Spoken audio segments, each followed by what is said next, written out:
Hi everybody, welcome back to Planet Arizona Comics, where the temperature's hot and the comics are hotter. And while we are hot, we are not quite hot yet.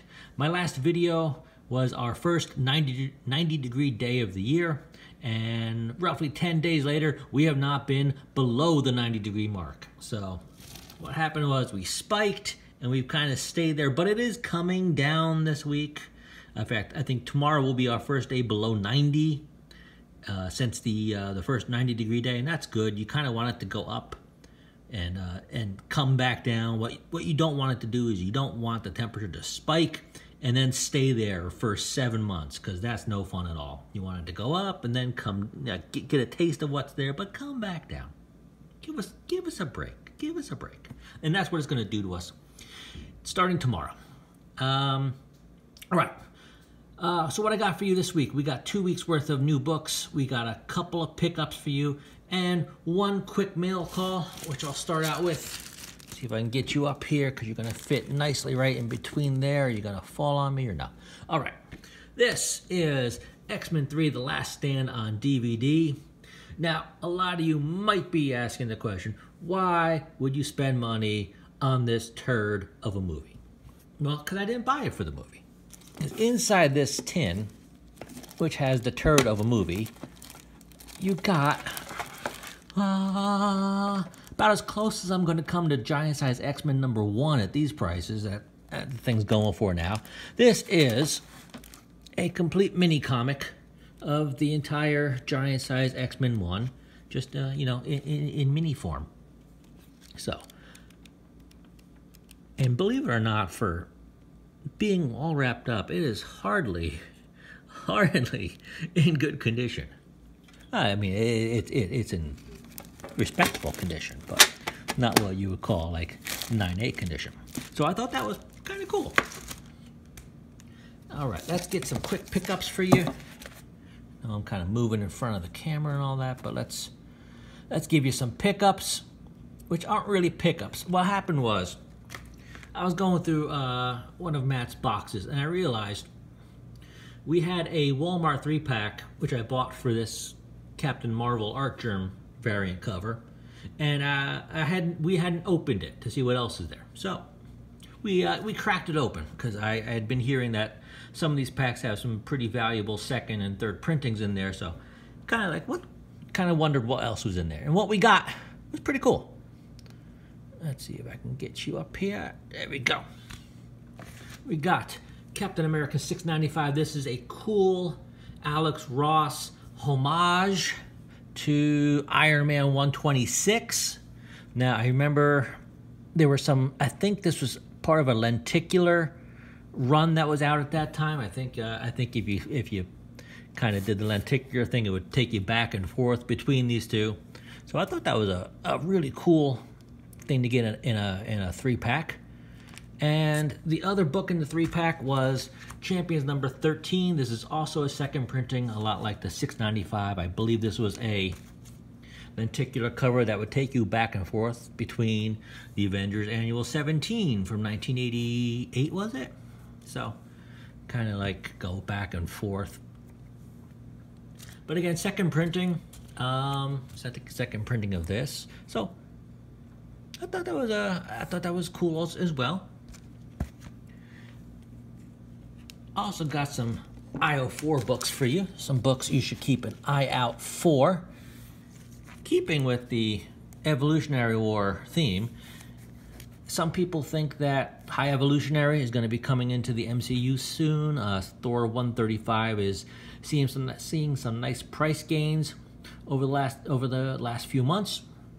So if you think High Evolutionary is coming to the MCU, why not pick yourself up the entire Evolutionary War run that ran all through the annuals from that year, 1988, starting with Amazing Spider-Man Annual 22. Now, a lot of people are onto this book for the first Speedball appearance. Also, this has an early Rob Liefeld work. In fact, I think this might be the first Rob Liefeld work at Marvel in this book. Fantastic Four Annual 21. New Mutants number 4. All these are annuals, of course. Like I said, Punisher Annual number 1. Silver Surfer Annual number 1. Spectacular Spider-Man Annual number 8. West Coast Avengers Annual number 3. X-Factor Annual number 3 was really great Walter Simonson Apocalypse cover. And XMen Annual number 12, another nice Arthur Adams X-Men cover. And not to be undone or outdone, they also did an ALF Annual 1 that had an Evolutionary War tie-in. Also features the Return of Rhonda, which if you watch the series know that's a pretty big deal. So those are some books you might want to keep an eye out for if you're big into High Evolutionary. Let's get into new books from the last couple of weeks. We will do 2 weeks ago. Can I get you to stay up here? Black Cat and number 4, I think I can. There you go. All right, so 2 weeks ago was the finale of the Jen Bartel Women's History Month variants. So there were a bunch of these. This is Black Cat number 4. Ghost Rider King in Black number 1. Silk number 1. And last but not least, the Jen Bartel X-Men number 19 Women's History Month variant. And that concluded that month's series. Picked up the third printing to Star Wars High Republic number 2. The second printing to Star Wars High Republic number 3. As I mentioned in other videos, I'm getting every printing of every High Republic book that's out. If number 3 goes to 7 printings, I'm getting all 7. Cool Alex Ross cover to Captain America number 28. Batman Catwoman number 4. I really like this cover a lot. I like her design. I like how she looks like a 30s, early 40s Batman. Spawn number 316. Department of Truth. This is the third printing to number 2. Finally got a copy of Stray Dogs number 2. If you recall last video, I accidentally picked up the second printing to number 1, thinking this was it was going to be a number 2, but finally got this. Sea of Sorrows number 4. Cool Dazzler number 1 homage to Witch Blood number 1. And the last book from 2 weeks ago, really cool Shannon Mayer cover to Cult of Dracula number 1. Now getting into last week's books.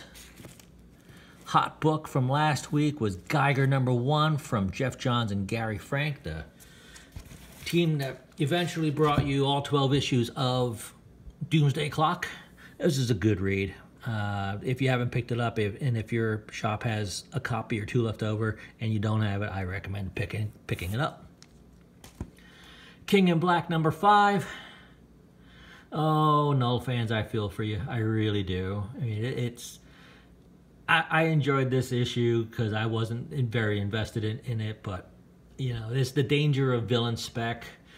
Villains just don't win. They might win for a time being, but gonna come a time where they lose. And spoiler alert, if you haven't read this, die, because no one in comics actually dies, you know, except for Uncle Ben.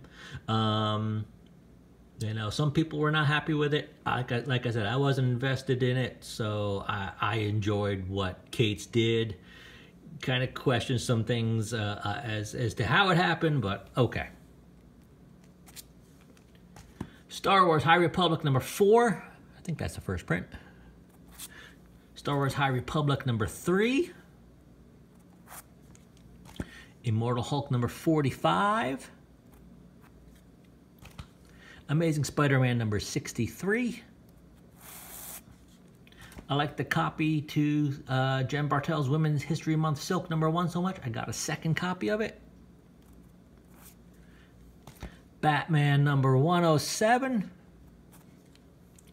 And last but not least, The Swamp Thing number 2. If you're not picking it up, Rom V doing a really good job on this title so far.